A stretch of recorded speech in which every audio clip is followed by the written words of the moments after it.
Hello po, Tita Darlene. Hello po, Tita Darlene. Thank you so much po. Hello, it's me, Darlene Vlog.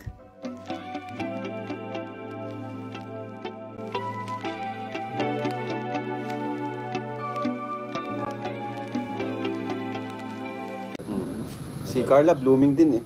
Yeah. Sayang wala si Kuya Jones. Hello po, Ma'am Isay Vlog. Alam natin lahat na ang Kalinga Prab at ang kanyang team ay pumunta sa Albay para sa photoshoot ng EDSI dahil magdidibo na si fiancé. At yun nga, sumama si Roseanne, si Carla at si Pao at sila ay nag-live. So hindi maiwasan itong mga supporters. Narinig nila na sabi ni Pao na sana kasama si Papa Joms. At yung pangangamba ng mga supporters ng Jomcar na lagi nagtatanong, saan kay si Jomar? Bakit wala dito si Jomar? Bakit hindi pa dumating si Jomar galing sa Maynila, galing sa Naga? Di ba po? Kasi po, alam mo naman po natin, nakauwi na sila Rab. Ang daming katanungan. Wala pa rin hindi pa rin nasasagot ang kanilang mga katanungan. Pero kung talagang nagmamahal ka, sumusuporta ka sa Jomcar. Dito nagsimula na naman ang overthink ng mga supporters, lalo ng mga basher. Bakit wala dito si Carla? Birthday ito na isang sponsor. Dumating na naman si Jomar, dapat kasama niya si Carla. Baka sila naghiwalay, baka sila may tampuhan, nasaan kaya si Carla, bakit hindi sinunod ni Jomar si Carla? Ang daming katanungan ng mga supporters na ito. Sobra sila nag-overthink. Ang kanilang utak ay sasabog na parang bulkan dahil hindi masagot-sagot ang kanilang katanungan. Dito sa nare-practice, naghahanap naman ng mga panatiko. Bakit wala ba si Jomar dito? Bakit mag-isa si Carla na nagpa-practice sumasayaw mag-isa? Nagpipiti na sila kay Carla. Bakit daw si Carla ay mag-isang sumasayaw? Daming iniisip, baka daw nagkatampuhan, baka daw hindi nagkikita. Ay, nakita nyo, very professional si Carla. She been there until matapos ang practice. Hindi siya nag-exit ha. She's trying her best na ma-memorize ang step alone kahit wala pa si Papa Joms. Kaya tama na yung kakaisip ninyo. Hindi natin alam na ito si Jomar Ami inaasikaso siyang very private personal matters at si Carla lang nakakaalam, sila lang dalawang nakakaalam. Bakit kailangan pa natin malaman? Meron naman silang kalayaan, di ba? Na hindi pwedeng sabihin sa atin ng mga supporters.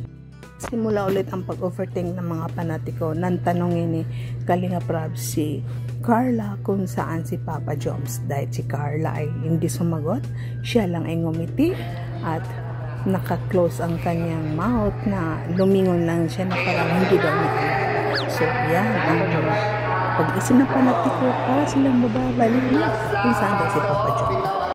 At dito naman sa video ni David, marami naman na po na mga panatiko at basher. Bakit daw ang Jomcar hindi daw nakahawak si Jomar sa bewang ni Carla samantalang ibang pair ay nakahawak sa bewang?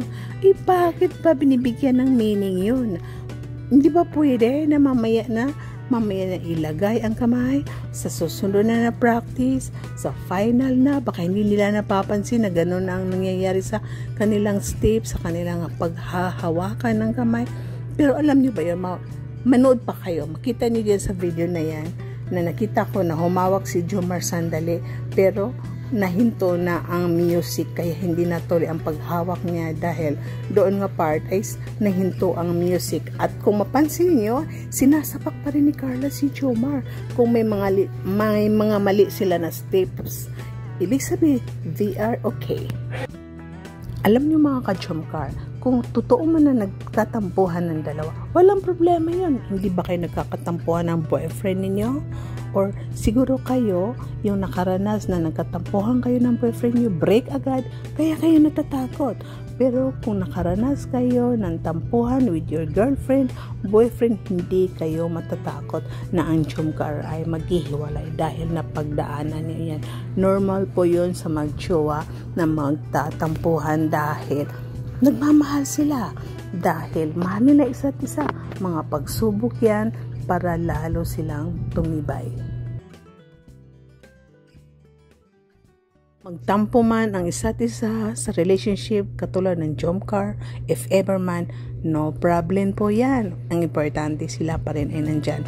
Huwag lang magsabunutan, magsapakan dahil yun ang hindi pwede. No, no, no. Basta ako, andito pa rin ako, nagmamahal sa Jomcar, naghihintay hanggang sila ay makasal.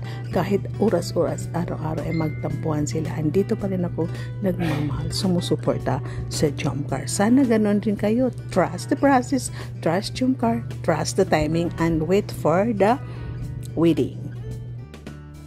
Po nagtatapos ng ating reactions for today. Pasensya na po kung naka-voice over tayo. Yun nga sabi ko sa inyo na mayroon tayong sakit kaya nakahiga tayo hanggang ngayon. So shoutout kay Kuya Val at Ina Vlogs at sa lahat yung Mar Carla. Bye and keep smiling at ingat kayo and see you. Bye. Love you all.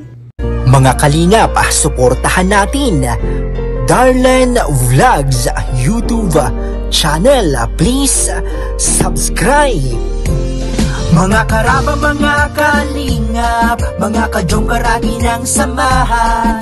Reactor na maaasahan, siya si Darlene Vlogs. Sa kalingap, radyo balitaan, atin siyang nasisilayan.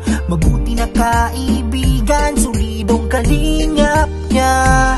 Siya ay matulungin sa kapwa, mga reaksyon niya'y kahanga-hanga. Siya si Darlene Vlogs, samahan na